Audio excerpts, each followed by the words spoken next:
Hello मेरे प्यारे साइलियंस, आपका स्वागत करता हूं अपने इस क्लास में। आज का क्लास हिंदी ग्रामर से। हिंदी ग्रामर में हम लोग का आज टॉपिक चलने वाला है सर्वनाम। सर, संज्ञा के हमने बहुत कुछ पढ़ ली, यानी संज्ञा से लेकर अवयव तक हमारा सेशन चल रहा है। और संज्ञा से लेकर अवयव तक में हमारे बिहार बोर्ड के क्लास 12 के परीक्षाओं में कई प्रश्न पूछे जाते हैं वस्तुनिष्ठ के रूप में, क्योंकि व्याकरण 50 नंबर का होता है और हमारे किताब से 50 नंबर का होता है। ठीक है, तो अभी तो जितने भी एमसीक्यूज क्वेश्चन हमारे बन जाएंगे, लेकिन अंततः फाइनल जब एग्जामिनेशन आपका आएगा तो फिर मैं उसमें भी आपको ये बताऊंगा, मैं गाइड करूंगा, मैं आपको ये लिखने के तरीके बताऊंगा कि कौन कौन से क्वेश्चन टच करने हैं कि 100 में से 100 आप लोग लिख के आइएगा। ठीक है, चलिए तो बिना देर किए हुए आज के सेशन को स्टार्ट करते हैं। हमारा आज का सेशन है सर्वनाम। क्या है भैया? क्या है? सर्वनाम। सर, सर्वनाम हम लोग जानते हैं। सर्वनाम क्या जानते हैं सर? सर, बहुत पहले से पढ़ते आ रहे हैं कि सर्वनाम संज्ञा के बदले इस्तेमाल होने वाला पद है ना? कैसा पद है सर? संज्ञा के बदले हम लोग जो इस्तेमाल करते हैं उस पद को हम लोग कहते हैं सर्वनाम। क्यों कहते हैं? क्योंकि सर जो सर्वनाम होता है वो उस पद को और अच्छा बना देता है। किस पद को? संज्ञा के पद को। क्योंकि बार बार व्याकरण कहता है कि बार बार संज्ञा के पद को दोहराना नहीं चाहिए, क्योंकि नाम है तो नाम बार बार अगर दोहराएगा तो अच्छा नहीं लगेगा।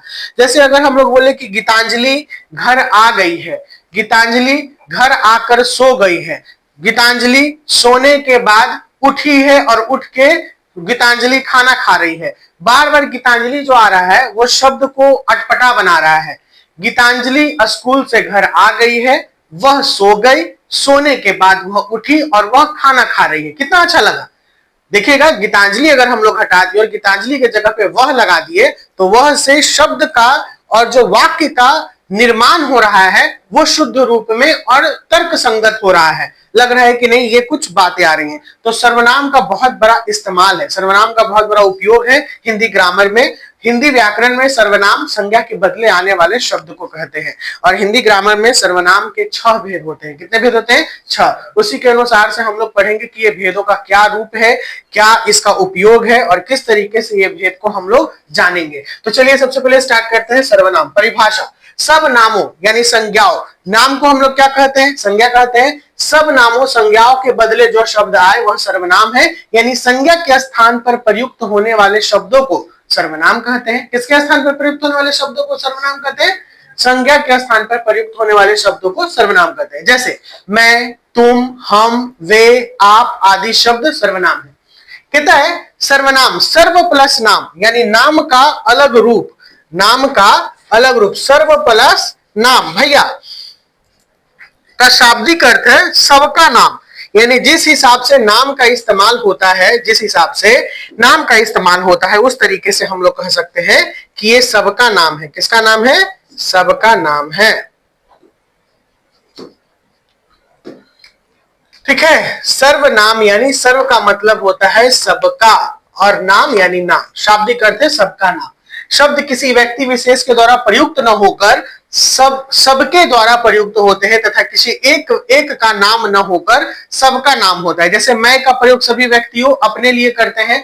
जैसे देखिए जितने भी व्यक्ति हैं, अगर मैं लगा दिया तो वो किसके लिए इस्तेमाल करेंगे? अपने लिए इस्तेमाल करेंगे। ठीक है, जैसे आप लोग अपने बारे में बोलते हैं तो कि सर मैंने लिख लिया है, तो अपने नाम की जगह पे आपने क्या इस्तेमाल किया? मैंने। और सब यही इस्तेमाल करेगा, मैंने लिख लिया है, तो सबका नाम आ गया। सबके नाम पे सर्वनाम का इस्तेमाल हो रहा है। मैं का प्रयोग व्यक्ति अपने लिए और मैं किसी एक का नाम न होकर सबका नाम अर्थात सर्वनाम है। सबका नाम अर्थात क्या है? सर्वनाम है। सर्वनाम के कितने भेद मैंने बताए सर? 6 भेद होते हैं। सबसे पहले है पुरुषवाचक सर्वनाम, जिसको पर्सनल प्रोनाउन कहते हैं। क्या कहते हैं? इंग्लिश में पर्सनल प्रोनाउन। और आप लोग ये पढ़ चुके हैं शायद, ग्रामर में मैंने पढ़ा दिया है ना। ग्रामर बहुत आगे है, जो बच्चे अभी न्यू आए हैं वो भले ही इनको नहीं मिला होगा, तो जो 11th वाला सेशन चलेगा इंग्लिश ग्रामर का, तो उसमें आप लोग को बुला के पढ़ा दिया जाएगा। पुरुषवाचक सर्वनाम, पर्सनल प्रोनाउन, जो पुरुष और स्त्री के नाम के बदले आते हैं उन्हें पुरुषवाचक सर्वनाम कहते हैं। पुरुषवाचक सर्वनाम 3 प्रकार के होते हैं। पहला है प्रथम पुरुष, दूसरा है मध्यम पुरुष, तीसरा है अन्य पुरुष। ठीक है ना, इसमें उत्तम पुरुष बात कर दिया है, नहीं, उत्तम पुरुष, मध्यम पुरुष और अन्य पुरुष। पहला क्या है? उत्तम पुरुष, मध्यम पुरुष और अन्य पुरुष। हालांकि देखिए जब हम लोग चार्ट बनाते हैं तो फर्स्ट पर्सन, सेकेंड पर्सन और थर्ड पर्सन जो बात करते हैं ना, वही प्रथम पुरुष, मध्यम पुरुष और उत्तम पुरुष ऐसे करके ये बात करते हैं। लेकिन खैर कोई बात नहीं, इसमें उत्तम पुरुष लिख दिया है, मध्यम पुरुष और अन्य पुरुष ये बात किया है। उत्तम पुरुष में क्या क्या जाता है? मैं, हम, मैंने, हमने, मेरा, हमारा, मुझे, मुझको, याद कर लीजिएगा इसे, ठीक है। मध्यम पुरुष में कौन आएगा? तू, तुम, तुमने, तुझे, तूने, तुम्हें, तुमको, तुमसे, आपने, आपको। और अन्य पुरुष में वह, यह, वे, ये, इन, उन, उनको, उनसे, इन्हें, उन्हें, इससे, उसका। जब आप चार्ट बनाते हैं, देखिए इंग्लिश में तो एक होता है सिंगुलर, दूसरा होता है प्लूरल, होता है ना। और इसी में फिर आप बनाते हैं first person, second person, third person. First person में क्या आता है? आई और वी आता है, वही मैं और हम ये इस्तेमाल किया है। फिर मैंने, हमने, सब इसी का रूप है, हमारा प्लूरल वगैरह सब लिख दिया है। फिर यू और योर्स यहाँ पे चला आता है, अकॉर्डिंग टू द सिचुएशन योर्स का इस्तेमाल होता है, यानी तुम, तुमने, तुझे। और तीसरा third person he, she, it और दुनिया का कोई भी नाम। समझ में? यही चीज कोई लिखे हुए यहाँ पर हिंदी वर्जन में, तो आप इसे ध्यान दे लीजिएगा भैया। इनका हो गया, 6 से ज्यादा नहीं होता है। बताओ, हम बोर्ड चला रहे, हमको नहीं पता है, लेकिन इसको पता है कि 6 से ज्यादा नहीं होता है। कैसे पता तुमको?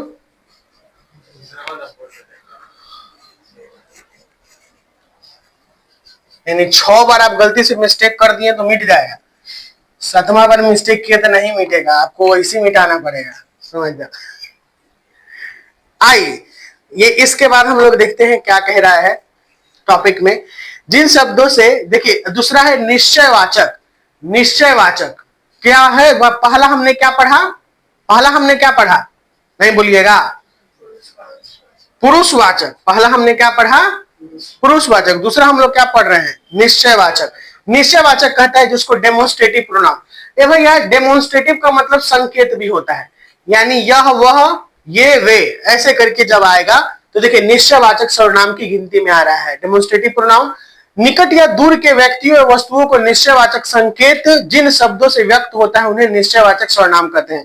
जैसे जब नजदीक का कोई वस्तु होगा, जो नजदीक में है तो इसको यह लगाएंगे, और दूर का कोई वस्तु होगा तो उसके लिए वह लगाएंगे। लेकिन जब नजदीक में कोई वस्तु ढेर सारे में होगा तो ये लगाएंगे, और दूर में जब कोई वस्तु ढेर सारे में होगा तो वे लगाएंगे। ये बोल रहा है कि यह, वह, ये, वो, यह मेरी पुस्तक है एक है, वह उनकी मेज है ये एक है, ये मेरे हथियार हैं, यानी यह का ये क्या हो गया? प्लूरल, हथियार यानी ढेर सारे, और वे तुम्हारे आदमी हैं, ये हो गया। अब अगला आइए, कोई दिक्कत क्या है इसमें?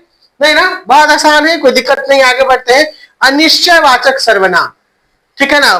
कोई तीसरा क्या हो गया? अनिश्चयवाचक। सब लिख लिए होंगे। देखिए पहला याद कर लीजिएगा, पहला कौन सा सर्वनाम? पहला पुरुषवाचक सर्वनाम। सर पुरुषवाचक सर्वनाम को हम लोग पर्सनल प्रोनाउन कहते हैं। दूसरा कौन सा? निश्चय, डेमोन्स्ट्रेटिव। और तीसरा कौन? अनिश्चय, इंडेफिनिट। इंडेफिनिट से जिसे ना पता चले कि ये कितना है, क्या है, कोई, ठीक है ना, कोई, उसने। देखिए यहां कोई कुछ अगर आता है इंडेफिनिट में, जिन सर्वनाम से किसी निश्चित वस्तु का बोध नहीं होता उन्हें अनिश्चयवाचक सर्वनाम कहते हैं।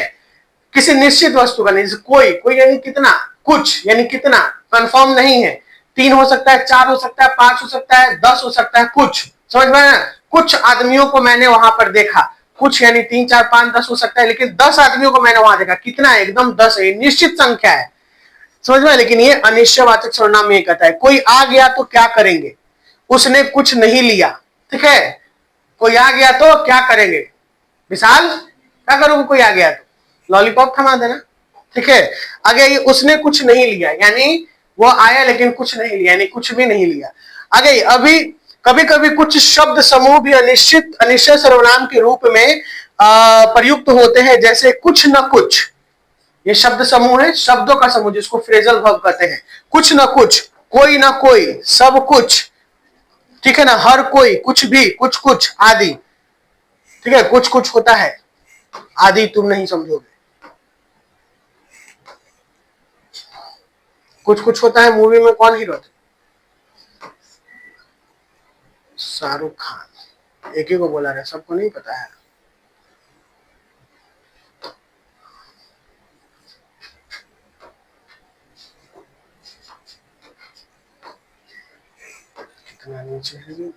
आइए चौथा, तीसरा हो गया हम लोग का। चौथा संबंधवाचक सर्वनाम, जिसको रिलेटिव प्रोनाउन कहते हैं। क्या कहते हैं? रिलेटिव प्रोनाउन, संबंधवाचक सर्वनाम। जिस सर्वनाम से किसी दूसरे सर्वनाम से संबंध स्थापित किया जाए, जिस सर्वनाम से किसी दूसरे सर्वनाम से संबंध स्थापित किया जाए उसे संबंधवाचक सर्वनाम कहते हैं। जैसे जो सो, जो सो हमेशा साथ में रहेगा। अब कैसे रहेगा ध्यान रखिएगा। आता है कि जो आया है सो जाएगा, तो जो सो साथ में है ना, जो आया है सो जाएगा, यह ध्रुव सत्य है। ये वाक्यों को जोड़ने के काम में आता है, इसीलिए संबंध बताता है कि दो वाक्यों के बीच में संबंध। जो आएगा सो जाएगा, ये ध्रुव सत्य है, यानी ये सत्य है कि जो जन्म लिया उसे मरना ही है। समझ में आया। प्रश्नवाचक सर्वनाम, भैया नाम से क्लियर करा है, प्रश्न पूछेगा, प्रश्न करने के लिए प्रयुक्त होने वाले सर्वनाम शब्दों को प्रश्नवाचक सर्वनाम कहा जाता है। जैसे कौन, क्या, कौन आया था, वह क्या कर रहा था, ये जितने भी हो जाएंगे ये कौन से सर्वनाम कहलाएंगे, नहीं बोलिएगा, कौन सा सर्वनाम कहलाए, प्रश्नवाचक। अब अगला है निजवाचक सर्वनाम, जिसको रिफ्लेक्सिव प्रोनाउन कहते हैं। इसमें निज का मतलब होता है अपना, निज का मतलब क्या होता है, अपना, ठीक है ना। जब अपने आप के बारे में बात करेगा तो ये निजवाचक सर्वनाम हो जाएगा। सर थोड़ा बता दीजिए सर, निजवाचक सर्वनाम है आप, क्या है, आप, यानी जब आप अपने बारे में बात करते हैं, स्वयं के बारे में, तो ये निजवाचक सर्वनाम हो जाता है। जैसे अपने आप, स्वतः, स्वयं या खुद, स्वतः, स्वयं या खुद, खुद जब आप कोई काम करते हैं तो खुद। इस प्रकार से जो प्रयुक्त सर्वनाम है यह कौन से सर्वनाम कहलाएंगे, निजवाचक सर्वनाम कहलाएंगे। कौन कौन सर्वनाम, निजवाचक सर्वनाम। ए सर निजवाचक सर्वनाम के कुछ उदाहरण दे दिए। जैसे यह कार्य मैं, यानी आप ही कर लूंगा, यानी यह कार्य मैं खुद कर लूंगा। आपका मतलब बता रहा है कि अपने आप से ही मैं ये काम कर लूंगा, मैं यह काम खुद कर लूंगा, यह काम मैं कर लूंगा। समझ में आया ना, यह काम मैं कर लूंगा। ए बाबू पिक्चर बना लोगे, हाँ सर मैं कर लूंगा, यानी यह काम मैं खुद कर लूंगा। ए बाबू होमवर्क बना के आ जाओगे, हाँ सर मैं कर लूंगा। तो खुद से जब ये बात हो रहा है तो मैं कर लूंगा, आप ही कर लूंगा। ध्यान रहे कि यहाँ प्रयुक्त आप जो है ये स्वयं के लिए प्रयुक्त हुआ है, आप यानी दूसरे के लिए नहीं, यू नहीं, स्वयं के लिए। बाउंस कर रहा है क्या इंसान, नहीं ना, आप यानी खुद के लिए। जो कि पुरुषवाचक मध्यम पुरुष आदर सूचक सर्वनाम आप अलग है, जो मध्यम पुरुष में था वो अलग है। कितना सर्वनाम पढ़े हम लोग, पहला कौन था, पुरुष, दूसरा कौन था, निश्चय, मानेंगे दूध था, दूसरा कौन था, डेमोन्स्ट्रेटिव, डेमोन्स्ट्रेटिव को क्या बोले थे, निश्चय था, अच्छा निश्चय था, डेमोन्स्ट्रेटिव मतलब संकेत, यह वह ये वो। तीसरा कौन था, अनिश्चय। चौथा संबंध, पांचवा प्रश्न, और छठा, हाँ तो ठीक ही होगा। मेनली हमको दूसरा में है पुरुषवाचक और दूसरा है पहला, ठीक है डेमोन्स्ट्रेटिव। आई कोई दिक्कत क्या बच्चा लोग। अब आगे आते हैं, सर क्या बचा हुआ है इसमें, हमको लगता है कि सर्वनाम आपका खत्म हो गया ना जी। थोड़ा सा देखिए, थोड़ा सा हल्का फुल्का ये बता दिया है, पूरा का सर्वनाम एक नजर में ध्यान दे लेना है, यहीं पे देख लेते तो हम लोग को पूरा पता चल जाता, उतना उलटने पलटने का जरूरत नहीं था। देखिए ये बहुत इंपॉर्टेंट है, इसको लिख लीजिएगा सब कुछ जरूरी से। सर्वनाम एक नजर में, 6 उदाहरण को यहाँ पर लाके रख दिया है, 6 उदाहरण को। देखिए सर्वनाम एक नजर में सबसे पहला सर्वनाम कौन था, पुरुषवाचक। इसमें उत्तम पुरुष मैं हम लोग, मध्यम पुरुष तू तुम लोग, और अन्य पुरुष में यह ये वे सब हो गए। तो पहला पुरुष, दूसरा निश्चय, निकटवर्ती के लिए यह ये, दूरवर्ती के लिए वह वे। ये वे जो है और जो ये है ये ढेर सारे चीजों के लिए लगेगा, यानी एक वचन और बहुवचन, तो ये और वे कौन हो गया, बहुवचन, ठीक है ना। और यह और वह कौन हो गया, एक वचन, याद रख लेना। अगला ये अनिश्चयवाचक, जिससे अनिश्चय का बोध हो। प्राणी बोधक में कोई लगेगा, ये बहुत इंपॉर्टेंट याद रखिएगा। प्राणी बोधक यानी जीव, जीव के लिए, जीव के लिए क्या लगेगा, जीव के लिए कोई लगेगा, और वस्तु के लिए कुछ लगेगा, ठीक है। जीव के लिए क्या लगेगा, कोई लगेगा, जीव के लिए, और वस्तु के लिए क्या लगेगा, कुछ।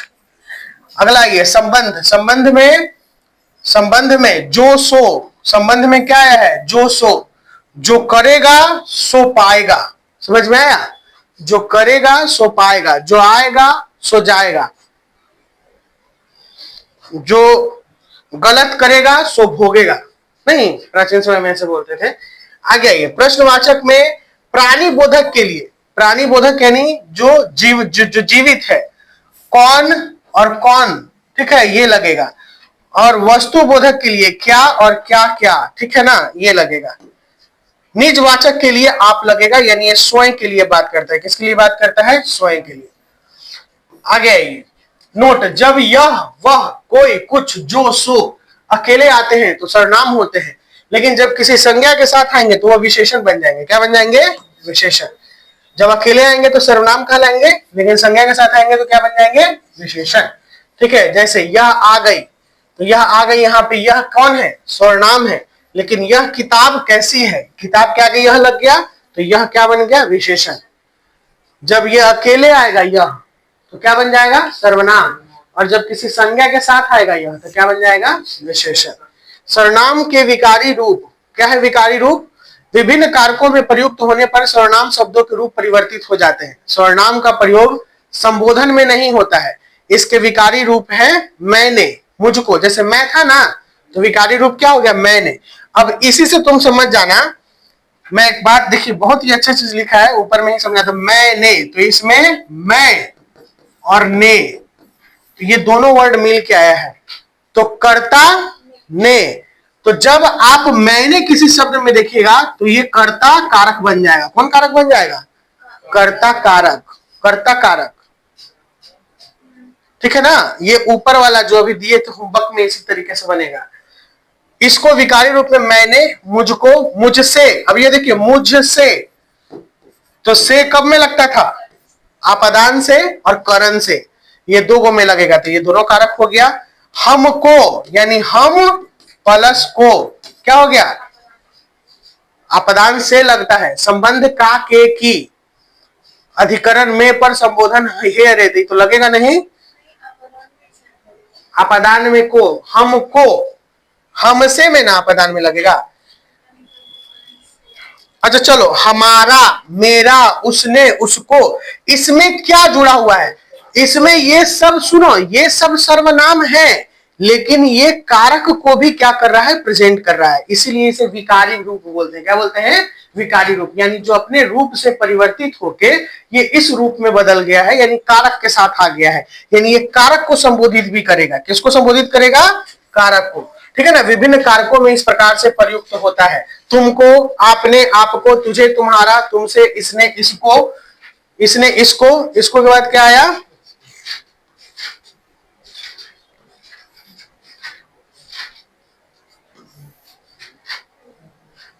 कहीं नहीं जा रहा है जो,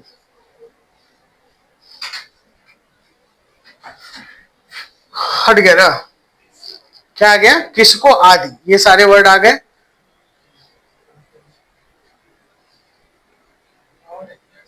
नहीं, खत्म हो गया, हमको लगता है अब विशेषण स्टार्ट होगा इसमें।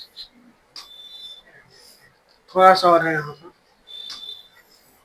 देखिए, सर्वनाम का पद परिचय, किसी वाक्य में प्रयुक्त सर्वनाम का पद परिचय देने के लिए पहले सर्वनाम, जैसे सर्वनाम किस पद के लिए आ रहा है उसका पद परिचय के बारे में बात कर रहा है।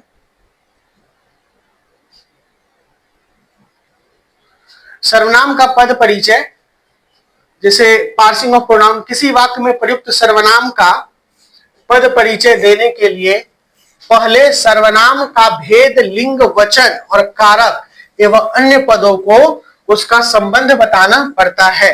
समझ में? यानी पूर्ण रूप से इसे बताना पड़ता है, तब हम लोग सर्वनाम का पद परिचय दे सकते हैं। यानी किस किस पद के लिए इस्तेमाल हुआ है। पहला, मैं पुस्तक पढ़ता हूं। क्या पढ़ता हूं? तो मैं ऑलरेडी किस में हो गया? मैं सर्वनाम पुरुषवाचक हो गया। उत्तम पुरुष, यानी पुरुषवाचक में कौन सा पुरुष? उत्तम पुरुष। मैं पुस्तक पढ़ता हूं, ये कौन है? मैं, पुल्लिंग हो गया। और क्योंकि पढ़ता हूं तो ये मैं एक ही वचन होगा ना, वचन हो गया। और जब मैं पुस्तक पढ़ता हूं तो ये कर्ता कारक बन रहा है। क्या हो गया? कर्ता कारक। इसमें पढ़ना क्या हो गया? क्रिया हो गया। ठीक है, पढ़ना क्रिया, और का करता है। जैसे चाय में कुछ पड़ा है, तो कुछ क्या हो गया? सर्वनाम। और ये सर्वनाम किस रूप का हो गया? कुछ किसके लिए था? अनिश्चयवाचक। यहाँ पे पुल्लिंग है, एक वचन है, कर्म कारक है, पढ़ा किया का कर्म है। तो ये आपको पूरे पद का विवरण दे दिया। किसका विवरण दे दिया? पूरे पद का। यानी हम लोग वचन पढ़ लिए हैं, हम लोग संज्ञा पढ़ लिए हैं, संज्ञा के अलग अलग रूप पढ़ लिए हैं, एक वचन, दो वचन, लिंग पढ़ लिए हैं, स्त्रीलिंग पुल्लिंग समझ सकते हैं, यही पूरे पद को बता रहा है। कारक भी पढ़ लिए, तो पूरे रूप से इस प्रकार से हम लोग इसे पहचान सकते हैं। कोई दिक्कत क्या? चैप्टर हो गया समाप्त, आज का सर्वनाम खत्म। अगले क्लास में हम लोग क्या स्टार्ट करेंगे? एडजेक्टिव। तो चलिए स्टूडेंट, मिलते हैं अगले क्लास में। Bye bye, take care, see you soon.